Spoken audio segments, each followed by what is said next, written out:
we're going to use Kubernetes to deploy a PHP app that uses Redis. Redis is like a caching kind of software that has other uses. It's like an in-memory data store, but I guess through this tutorial we'll see how we're going to use them. But I shared some documentation on leader follower, which is I guess like a design pattern for Redis that we're going to be following in this tutorial, which is kind of aligned with Kubernetes in terms of the durability and having, I guess, replication across your cluster. And so we're going to be using the leader follower, I guess, design to implement some replication in our Redis setup. I don't think that PHP or Redis is used in the graph, but they're fairly I guess, popular in different parts of engineering. So while not directly applicable to the graph ecosystem, I think getting more exposure to Kubernetes and Docker is good, and just learning how to plug in different components and just get exposure to technology.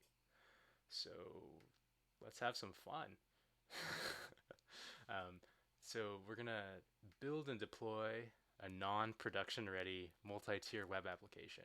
But that's pretty cool though. Like we're uh, deploying a web application, like some SRE DevOps stuff from the get-go. So this is some cool practice for just building that DevOps intuition.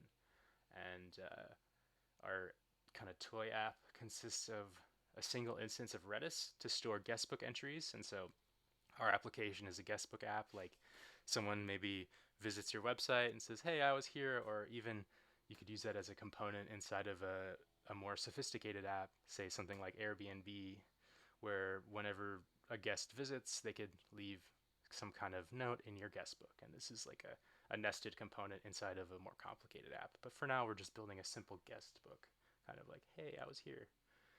And we're also going to have multiple front end instances so that our application is easily accessible by multiple users, and there's not as many choke points. I think that this is where we're going to be implementing the leader follower um, design pattern, but I'm not exactly sure. I don't remember it. So we'll see. And I guess at a high level, we have a few objectives. Getting a little bit of exposure to, I mean, it's predominantly Redis. We're not going to have to touch PHP at all. We're just kind of downloading pre-written code, so that's nice. So don't worry about that. That's why I didn't really share too much PHP resources in the chat. But we're going to start up a Redis leader and two followers. And then I'm going to toggle to the Redis documentation in a moment. But after we do the Redis things, we're going to start up a front end for our guestbook, which is tied into Redis. And then we're going to expose the front end and take a look at it and then clean up. So before we start, I'm going to go to the Redis stuff real quick. And so the leader follower pattern is kind of to support high availability and failover using replication. And so this is really aligned with Kubernetes as a, like, why Kubernetes was built in the first place is to enable high availability in these kind of distributed containerized applications. And so this is, I guess, how Redis can plug into that ethos of software. And so you can have exact copies of master instances. So there's a leader, i.e. master, and then the followers are exact replica copies of that leader. And so if there's ever, I guess, a breakage, they can easily just replicate stuff. And I guess in terms of if you're deploying these kind of applications to infrastructure that is maybe not permanently yours, or you need to swap out virtual machines or servers from time to time, this is helpful where you can kind of create exact replicas of parts of your system and then just redeploy it as necessary.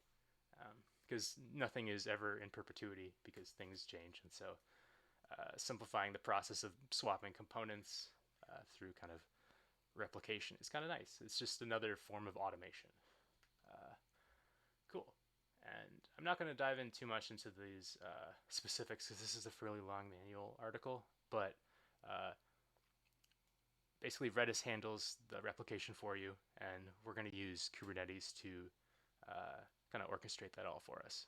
So let's go back to the Kubernetes docs. And if you're really interested in more Redis details, I strongly encourage you to check out the Redis docs that I shared. And I will put these in the recording in the description for those watching after the fact. Cool. I guess before we get started, you need a Kubernetes cluster or access to a cluster to follow along with these exercises. And the kubectl command line tool needs to be configured to communicate with your cluster. Setting that up is outside the scope of today's lesson, and so for the sake of just consistency and ease of following along, I'm using the Killer Coda environment, which is linked in the tutorial. I'll share that in the chat as well and in the recording. The Killer Coda is a great resource for Kubernetes and just other kind of playgrounds, including Ubuntu and other just toy environments for learning. So as you can see, I already have it up. It's 41 minutes left in this playground because it lives on a 60-minute timer. But as you can see in the little notification, you can always reload your browser tab and to get a restarted timer. So I'm going to restart it just so that I don't run out of time and feel rushed throughout today's tutorial, even though it probably won't take that long. And just to get the little text out of the way, you just have to drag it, and then you have a full-size terminal, more or less. Cool. And we can check that kubectl is working or configured by just running kubectl. Cool. Looks like we're good to go. All right, I'm going to clear this out just to make it clean. So our guestbook application is going to use Redis to store its data. I mean, in the context of the graph, the data store is PostgreSQL. And so you could think about how in another scenario you could follow these steps that we're doing today, but instead of using Redis for your guestbook entries, you could use PostgreSQL. And that's kind of slowly morphing itself into a more graph-esque deployment process. And so I think that zooming out and thinking about Redis less is like, oh, we're using Redis today, and more is like, we're storing our data here, and this is just a place that we're keeping data, like a database, or whether that's in memory or on disk. That's more, or that's less interesting than just we're storing the data here, and we're going to access it later. And so we're using YAML, trusty YAML, to declare our Redis deployment. And so we're going to have a single replica Redis pod. That's kind of outside the scope of our expertise, mine included. So I encourage you to dive into Redis if you're more interested, but this is just allowing us to have this in-memory data store and leveraging some Redis ideas, which are not as important as the actual Kubernetes side of today. And so from previous lessons, this should look pretty familiar, how the YAML is declared, just the version, just some metadata about what is actually going on, which containers are being, the container images are being leveraged, and just some, I guess, networking information.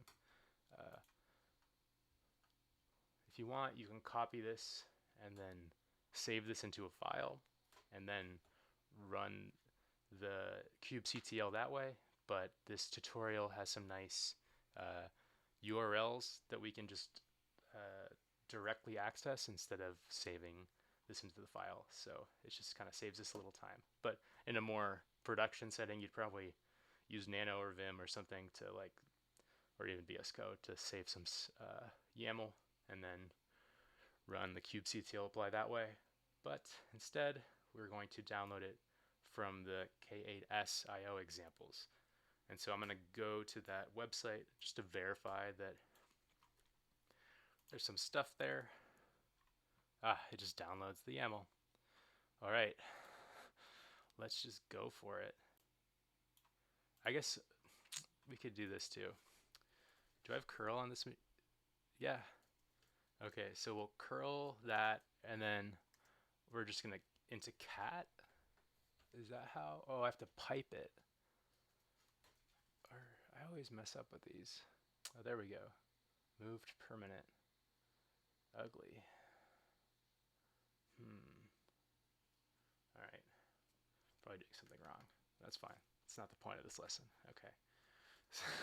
So we're gonna basically download this YAML and create the Redis deployment based off of it. And you can see that kubectl created the deployment for us. And so now we can also see what pods we have using the get pods command. And I spelled kubectl wrong. It's totally okay. Nothing happens. Nothing breaks. Just part of learning and engineering. Typos are a thing. And so we can see that we have a single pod running the Redis leader with some miscellaneous alphanumeric characters afterwards, which are not particularly important. Cool. Next, let's go and check the logs for this Redis leader pod. Again, we're using kubectl, and it's a mess. Where did I type that? Sometimes it's ugly. Here, let me clear this out. Make it nice. There we go. Easier to read. Okay, Redis is starting. Just giving us some metadata about Redis, like the version. No config file specified. Okay, so just giving us information about the deployment. And then it's just telling us that there might be an issue with latency and memory usage because we have a transparent huge pages support enabled on our kernel. That is outside the scope of this lesson, but that's just like some Linux settings, so don't worry about that too much. And so if you want to like optimize your Redis, you might want to change that, but don't worry about it. This is not a production ready app, so it's totally okay. So we can see that we're collecting logs. I'm going to close out of this using Control C. Great. This is kind of reminiscent of the using systemctl and then journalctl to collect logs and display them to terminal. I think that it's kind of reminding me of that. It's not actually logging, but it's kind of like it's logging in a way. Cool. So now we have the leader pod, and now we have to actually create a service so that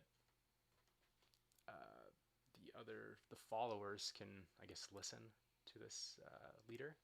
So this is another YAML file, and so I'm going to share this service docs in chat.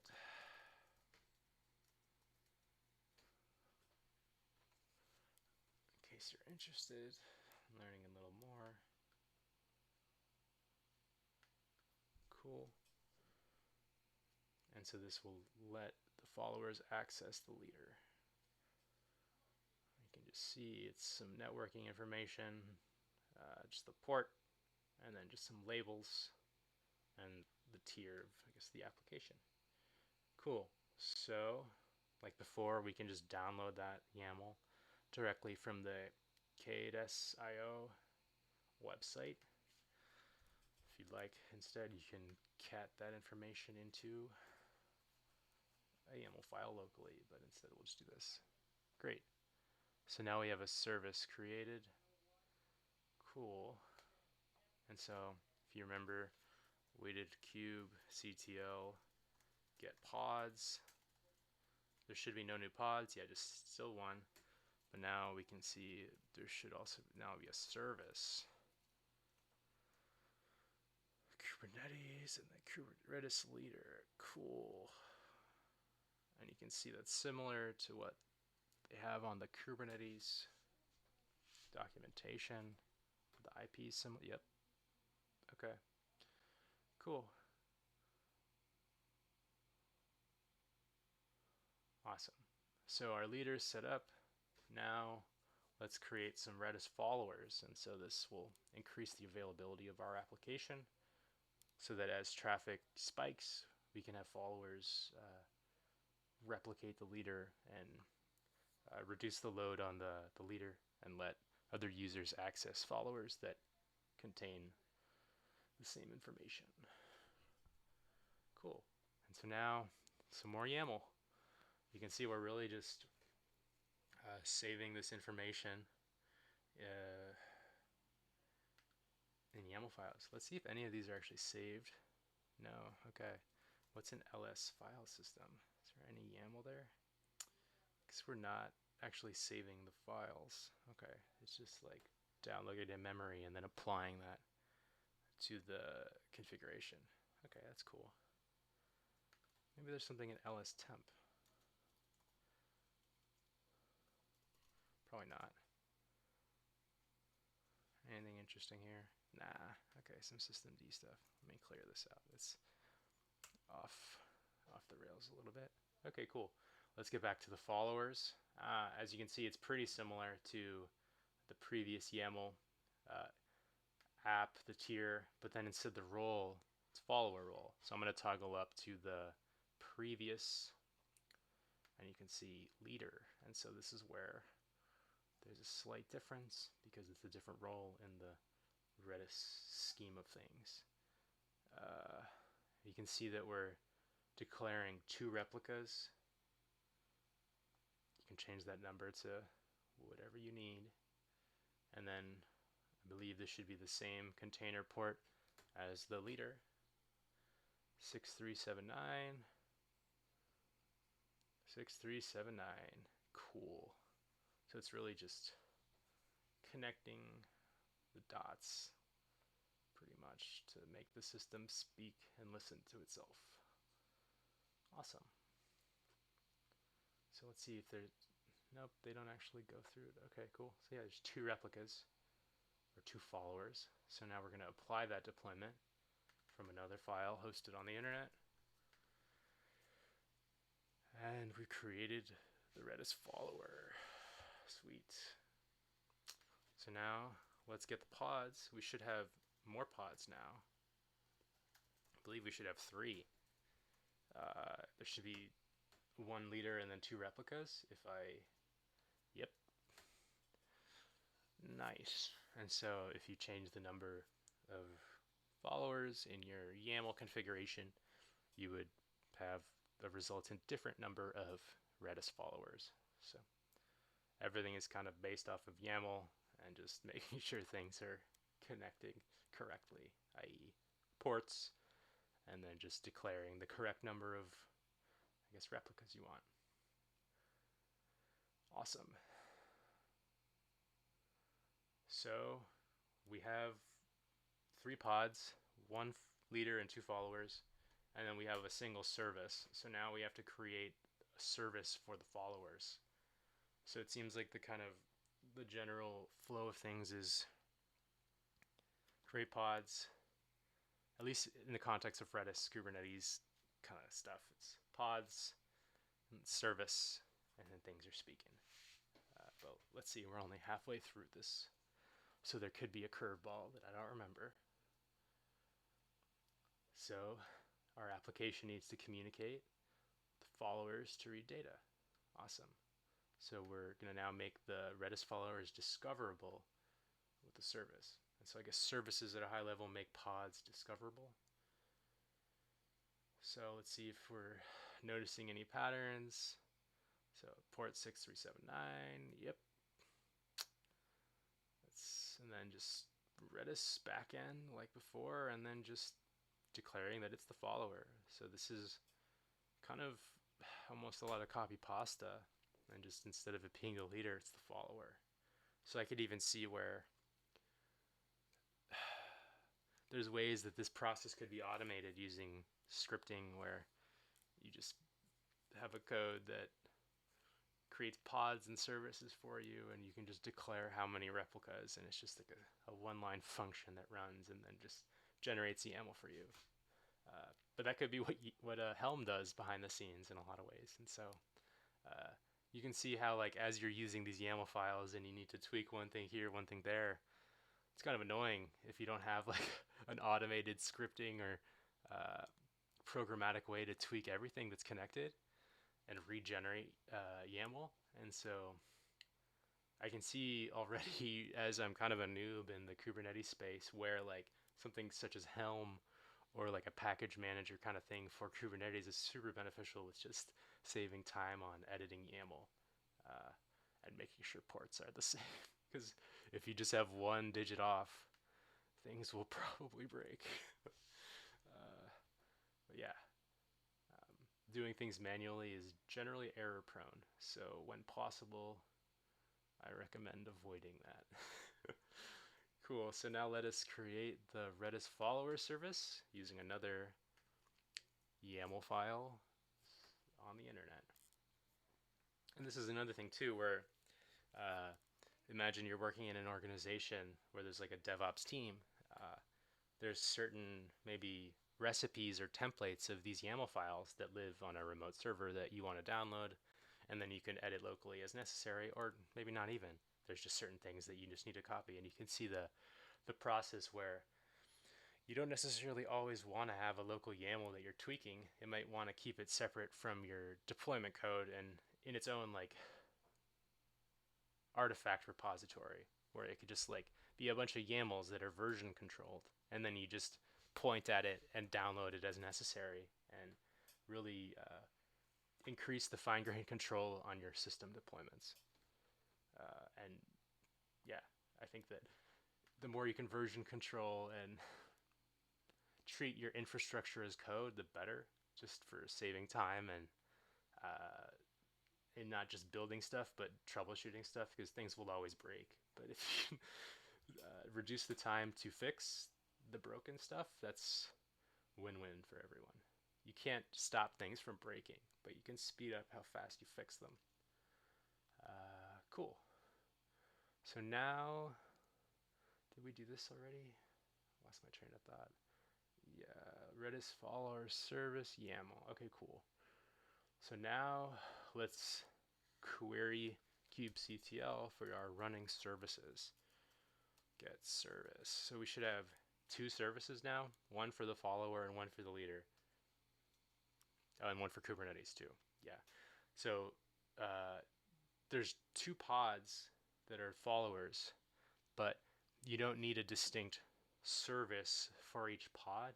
I think it is just a follower service that can communicate to the downstream pods or upstream, however you're looking at it. Cool.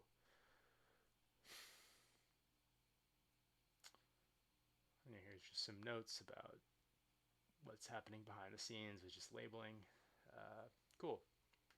So we've set up kind of the Redis communication between the followers and the leader in terms of replication when necessary to scale to meet demand. Now let's actually start up our Guestbook web servers and see if we can check out the front end. Cool. And we're actually going to use Kubernetes to deploy the front end. So this is like awesome experience to just the full stack plus infra. Cool. So we're using a PHP front end. Don't have to worry about that. It's just a language you can use to generate or embed within HTML to create UIs and stuff. I'm pretty sure Facebook started with a lot of PHP. I don't know if they use it as much now, but PHP is still running on a lot of the websites on the internet, so it's useful to at least have some exposure to it, but you'll likely not use it too often unless you're working at a dedicated PHP shop. I've seen it like once in a professional context and didn't really have to do anything with it. It was kind of more just understanding where things are happening and then using another programming language to generate similar functionality.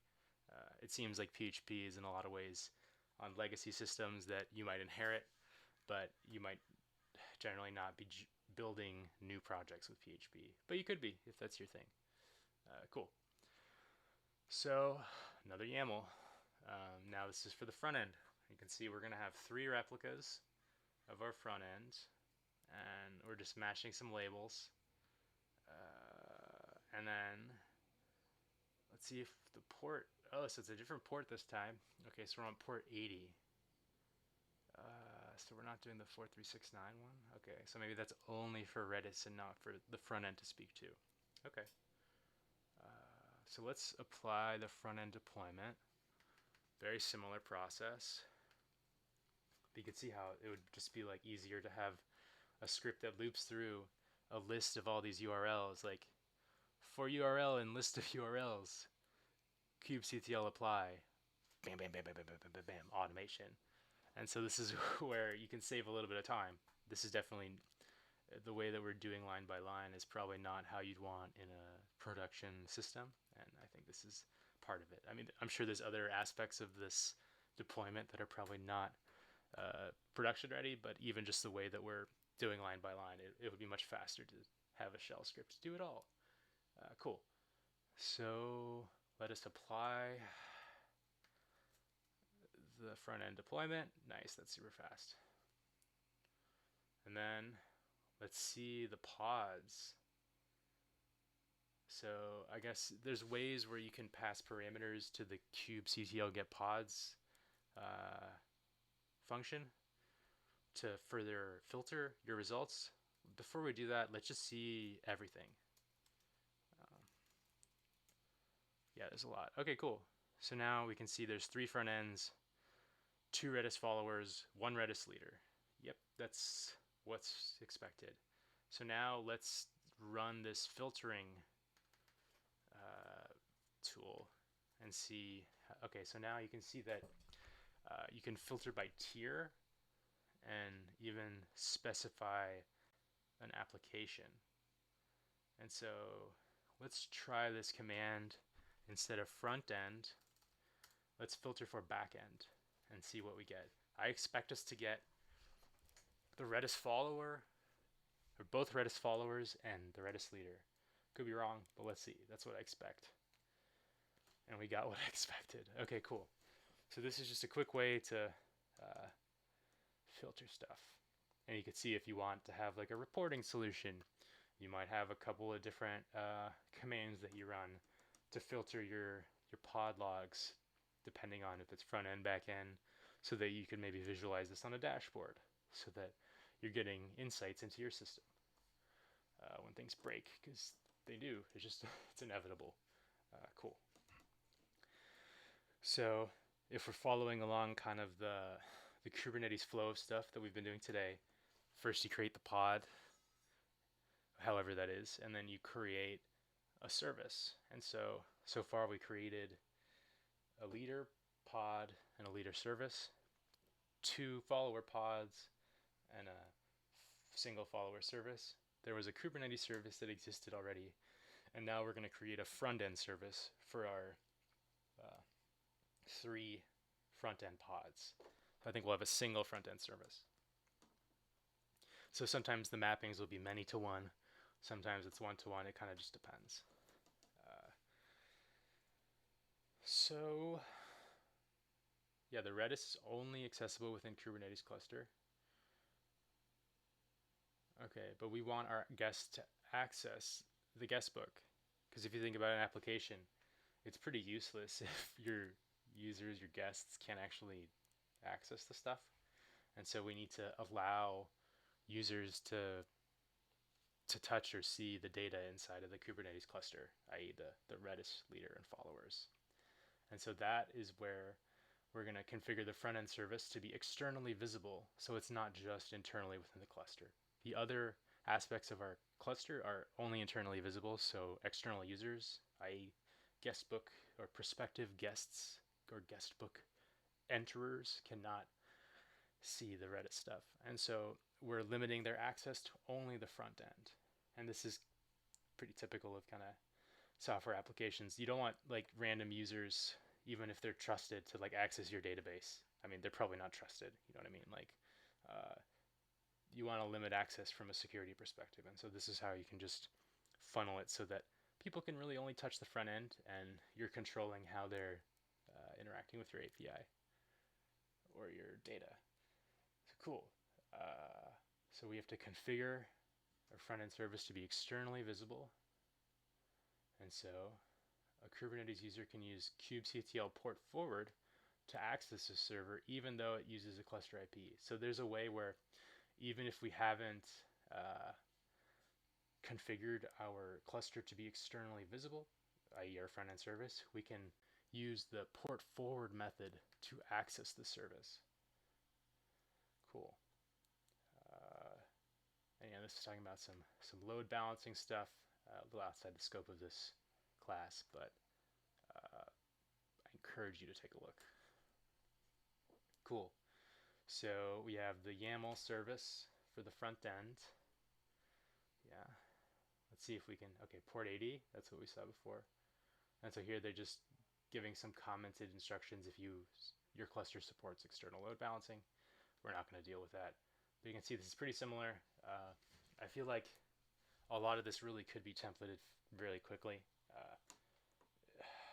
The YAML is nested in ways where it's just kind of applying the same label, i.e. guestbook for the app, and then depending on what aspect of or what part of the application it is, whether it's front end or back end tier, it just gets that label. And so really from like an automation perspective, I'm seeing this, and you could have a function or a class that creates these YAMLs and populates front end, the port number, and then just a general app label, and then boom, you're done.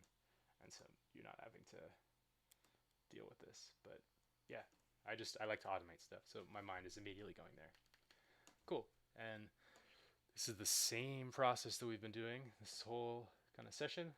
kubectl apply, the -f flag, and then the URL to the YAML. And this is a front end service. Cool. Done. Now let us check our services.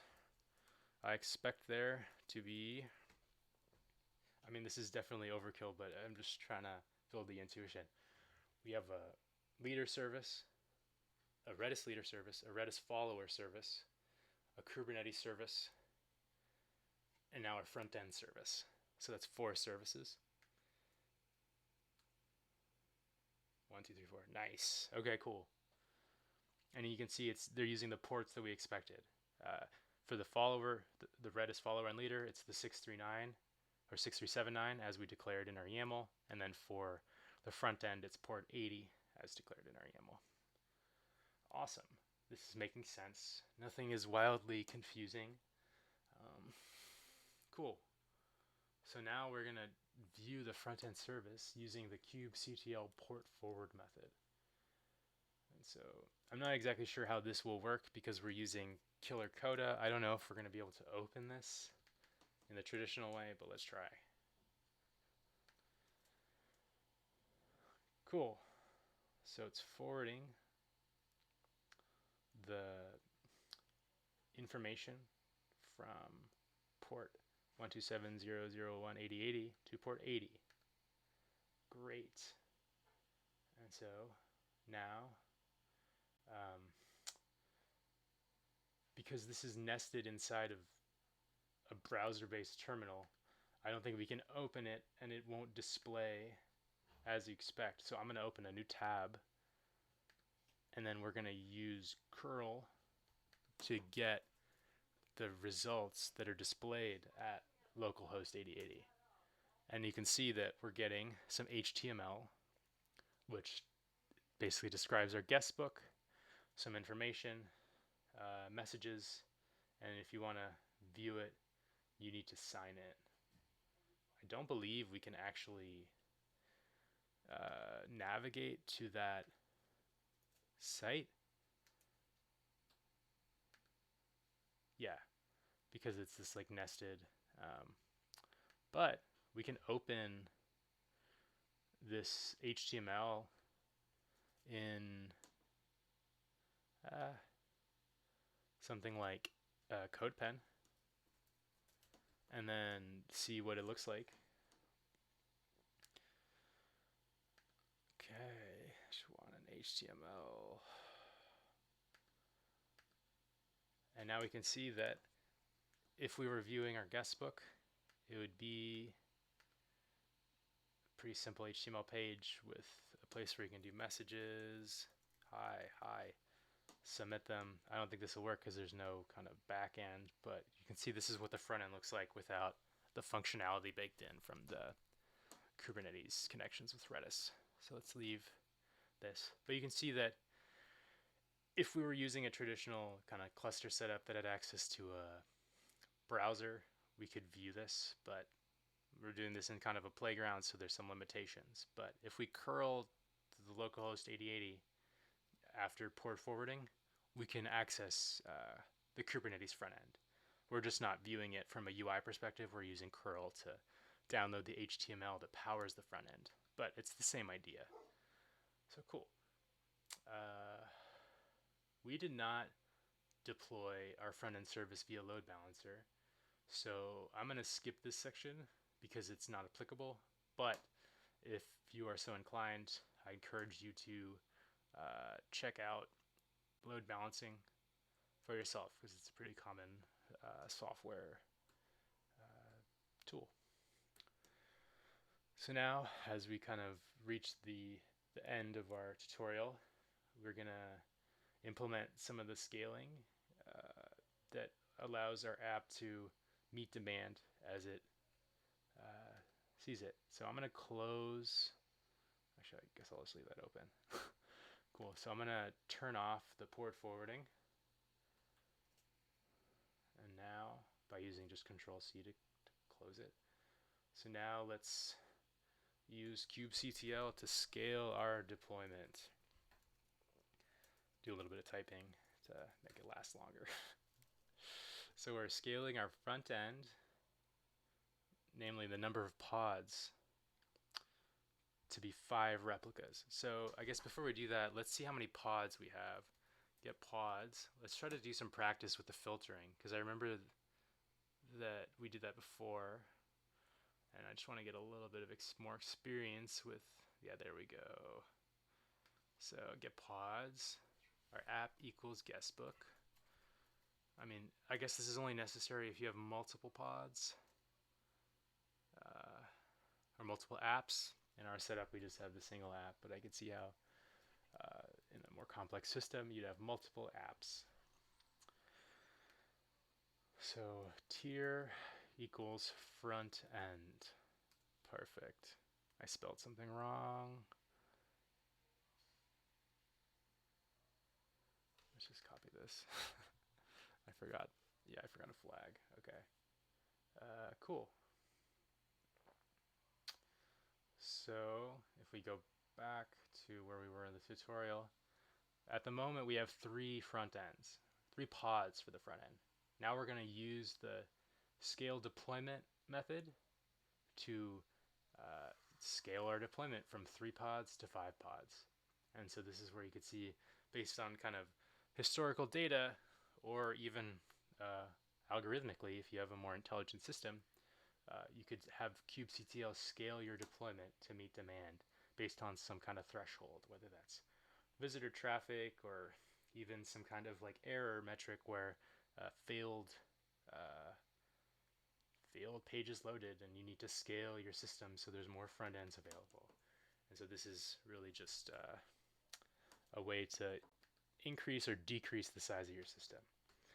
So now we can see it really quickly scaled the number of replicas. So now let's run the get pods command again, and I expect there to go from 3 pods to 5 pods. And we're filtering specifically for the front end. And now you can see, boom, 5 pods. Cool. They didn't filter specifically for the front end, but we did, so ours looks a little different, but same idea. You can also scale down. We can do that real quickly. Instead of 5 replicas, let's do 2. And now let's check. And we have 5 still. Interesting. Let's try it again. Maybe it needs a second. There we go. So I did it too quickly. It takes a moment to scale down. So I guess that's a good anecdotal experience. Like if you're running these systems and you expect it to instantly scale and then collect metrics, again, you might want to like sleep for a second or two to let the system reach homeostasis or like execute all your commands. Because you can see this wasn't even a program. I just did the page up and then press enter, and I was fast enough where I submitted the get pods command before kubectl had a chance to execute the scale deployment. And so you could see where I ran the scale deployment front end replica equals 2, but then I executed the get pods and I still had 5. But if you notice, I didn't see this before, 3 of them are terminating. And so they were 2 that were running, but I got that grace period or the in-between where they had not been deleted yet, but they were in the process of terminating. So that's kind of cool. Sweet. But we have 2 pods now, and so the scaling occurred as expected. Now we can, I guess, really do a little bit of cleanup, and then we are good to go and culminating our Kubernetes lesson today. But you can see that we've scaled down. Let's see our active pods. I'll remove the filtering for the front end, so we should just be filtering for the guestbook now. We should have everything, but I guess I'll take that out because the Kubernetes or the Redis follower and leader might not be in that app. Yeah, okay, that's what I thought. Cool. So your Redis information might not filter accordingly using the app equals guestbook because it likely did not have that label applied. I might have just applied that label to the service. Cool. So in an ideal situation, you'd have a single script that cleans up all your resources. Today we're going to run a few commands just because it's not the optimal automated way, but that's okay. So you can see we deleted the deployment app equals Redis, and this deleted the Redis follower and the Redis leader. Now you can see if we get pods again, we have 2 followers, 2 front ends. What about get service? Okay, we got a front end, Kubernetes, Redis follower, Redis leader. Okay. Now let's delete the service. Now we deleted the follower and the leader. So let's check the services. Now we just have a front end service and a Kubernetes service. Let's check the pods again. We just have 2 front end pods. Okay. Now let's delete the front end deployment. This should delete the pods too. Yep. And now let's delete the front end service because now we still have the front end service and the Kubernetes service. And now let's see, we just have the Kubernetes service. Perfect. And there's no external IP because users should not access our Kubernetes deployments. Perfect. And so we have no resources left other than the Kubernetes service. And we are officially Echo done. So I want to thank you for following along today in this kind of whirlwind tour of Kubernetes, PHP, Redis, deploying apps, scaling front ends. I think the kind of main take home is, at least in this context, for your system that's composed of like a front end and some back end, the back end needs however many pods and a service, or I guess services for each of the components. So because we're doing the Redis leader and follower, we need at least a Redis leader service and a Redis follower service, an arbitrary amount of Redis follower pods, and a single I guess, Redis leader pod. Um, we have a single, or we have an arbitrary number of front-end pods just to match the scale of our deployment. So we started out with 3, went up to 5, then down to 2, and then we have a single front-end service. And then we have a Kubernetes service, but there's no Kubernetes pods because Kubernetes is kind of just the brain, the muscle of everything. But we ran a lot of commands, but we didn't actually do a whole ton of stuff. We kind of just created a pod and a service for things and just made sure that they were talking to each other with the same ports, and did a little bit of port forwarding so we could make sure that our front end was working, and checked it with curl. But thank you for joining me today, and I will be back in an hour with Docker Python. So I look forward to seeing you all there.